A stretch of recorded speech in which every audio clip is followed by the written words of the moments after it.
வணக்கம். டாக்டர் காசி பேசுகிறேன். நான் ஒரு குழந்தைகள் அறுவை சிகிச்சை நிபுணர். பொதுவாக பிறந்த குழந்தைக்கு சில பிரச்சனைகள் வரும். குறிப்பாக அன்னப்பிளவு அல்லது உதடு பிளவு பார்த்துருப்பீங்க. இந்த உதடு பிளவு, அன்னப்பிளவுலாம் எப்போ ஆப்ரேஷன் பண்ணுறது அப்படின்னு கேட்டிங்கன்னா, இந்த அன்னப்பிளவுங்கிறது மேல் அன்னத்தில் வரக்கூடிய பிளவு ஒரு வயதுக்கு மேலே குறைந்தபட்சம் 1 வயது 1.5 வயதில் அதை ஆப்ரேஷன் பண்ணிடணும். இதே உதடு பிளவு இருந்துச்சுன்னா அது 6 மாதங்கள் முதல் 1 வயதுக்குள்ள அந்த உதடு பிளவை நம்ம ஆப்ரேஷன் செய்யணும். இதே மாதிரி டங் டை என்று சொல்லுவோம். அதாவது முனி நாக்கு ஒட்டி இருக்கும். முனி நாக்கு ஒட்டி இருக்கிறதுனால அந்த குழந்தை பேசுவதில் தாமதமிக்க டிலே இருக்க வாய்ப்பு இருக்கு.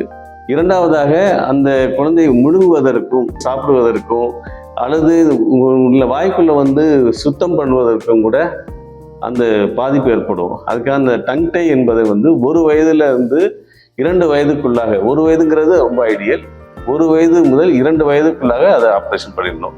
அதுக்கப்புறம் சில குழந்தைகளுக்கு கழுத்து பகுதியில் அல்லது காது பகுதியில் சிறிய ஓட்டைகள் பார்ப்போம். ஒரு ஊசி துவார அளவுக்கு தான் இருக்கும். அது என்ன சார் பண்ணும் அப்படின்னு பொதுவாக கேட்பாங்க. அது எல்லாருக்கும் உடனே அது பாதிக்காது. ஆனால் அந்த வயதாக அதில் தொற்று ஏற்படுகிற போது, இன்ஃபெக்ஷன் ஏற்படும் போது அதில் ஷீல் பிடிக்க ஆரம்பிக்கும். அது வெளியில் பார்க்குறதுக்கு தான் அந்த சிறிய ஹோல் இருக்குமே தவிர, கழுத்தில் வரக்கூடிய பிராங்கியல் ஃபிஸ்டுலா என்று சொல்லுவோம். அதுக்கெல்லாம் பார்த்தீங்கன்னா கிட்டத்தட்ட ஒரு 2 சென்டிமீட்டர் 3 சென்டிமீட்டர் 4 சென்டிமீட்டர் கூட உள்ளே அந்த அதோடைய தொடர்பு, அந்த குருத்து என்பது உள்ளே இருக்கும். அதை முழுவதாக அதை ஆப்ரேஷன் பண்ணி எடுத்தாகணும்.